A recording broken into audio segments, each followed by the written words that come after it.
Hello, I'm Bonnie Houpt. I am a music therapist in Denver, Colorado, and today I'm going to talk you through some different ways to use Zoom. So here's my Zoom, and we'll go into the settings later to kind of show how you can add a lot of these things too. But the biggest thing we'll start with is screen sharing. So as you can see here, when you click screen share, it kind of shows you all the different options that you can screen share. So you have your whole screen. You can go into Whiteboard. You can pick one browser or a folder, and you can connect a phone. We'll go into Whiteboard in a second, and you can also open a file and share that as well too. Advanced is fun. This one's really helpful for music therapists, sharing only our computer sound, so you don't have to share like a YouTube or Spotify window. You can just have that shared, or you could pick a portion of your screen and share that as well too. And then you can have your PowerPoint as a background. I've used this before, where then you can move your window around the PowerPoint, and that can be really helpful to demonstrate things for clients. So let's go into Whiteboard. So Whiteboard just gives you a blank space you can write on. And what's cool is that you can, you could do songwriting interventions, you could do rhythm interventions, you could draw to music and be listening to music.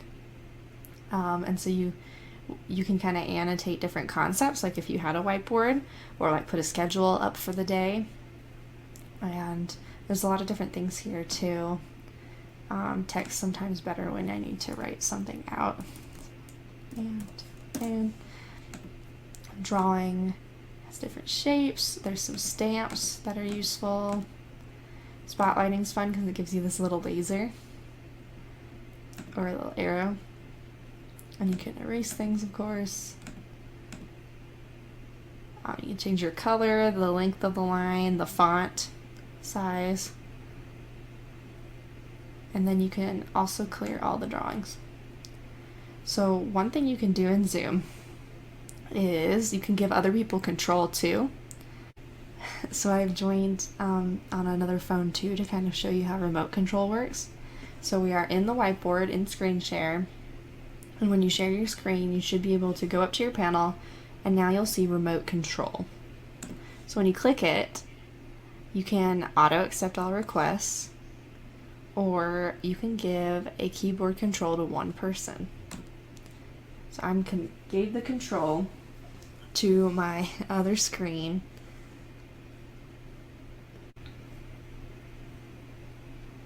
So now I'm moving the mouse around from the other device. So what I can do,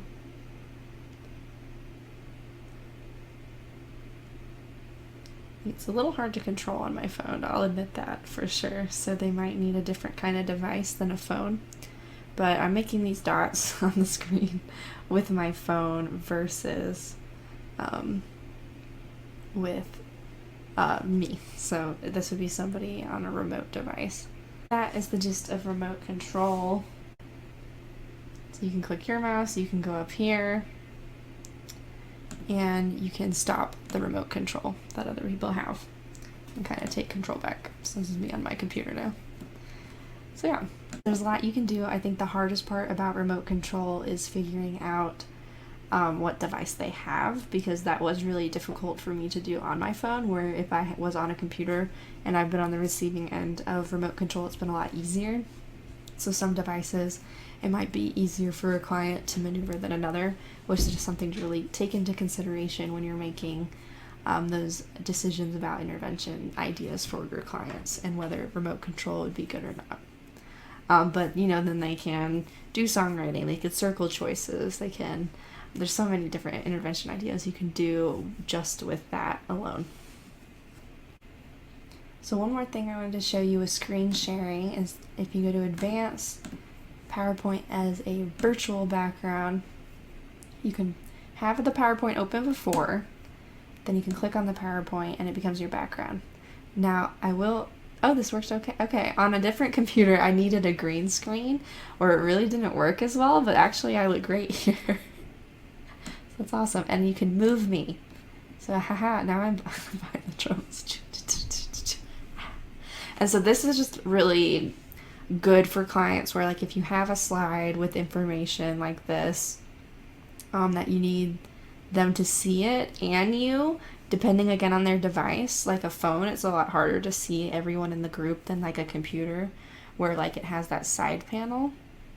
And even then, some clients maybe hide the panel, they can't find the panel, they can't see you when the normal screen sharing is up. So if you do this advanced version, you're always on the screen. So if you need to model anything, that's where I find this very helpful. And you can, change how much space you take up to, which is excellent. Because if you need to take up a little more, a little less, then you can move where you need to be. And you can model things on the side, but still be there, and they can see the information too, just in case they can't find your picture, especially in a bigger group. If they're seeing more group members instead of you in that panel when you screen share, this is just a great option to keep you on the screen at all times. Okay, yeah, so here's another good example.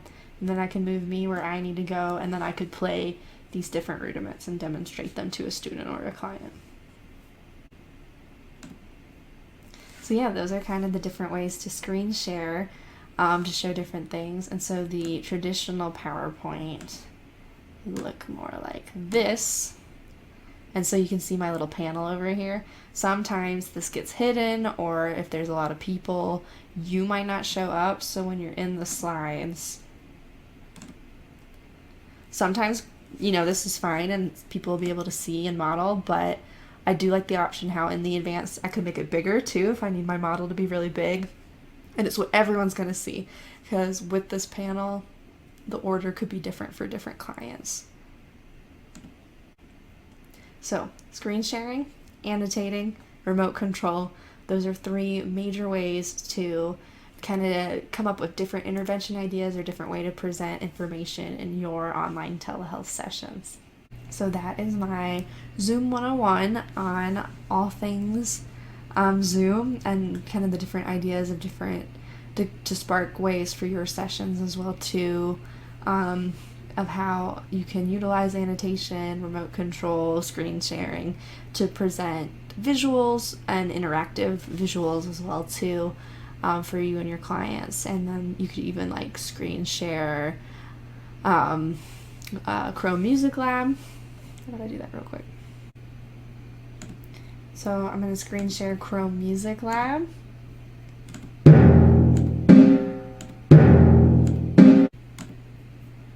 So I'm going to play.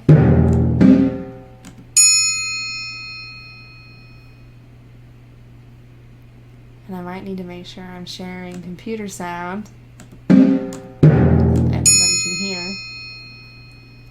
And then now I'm going to give remote control.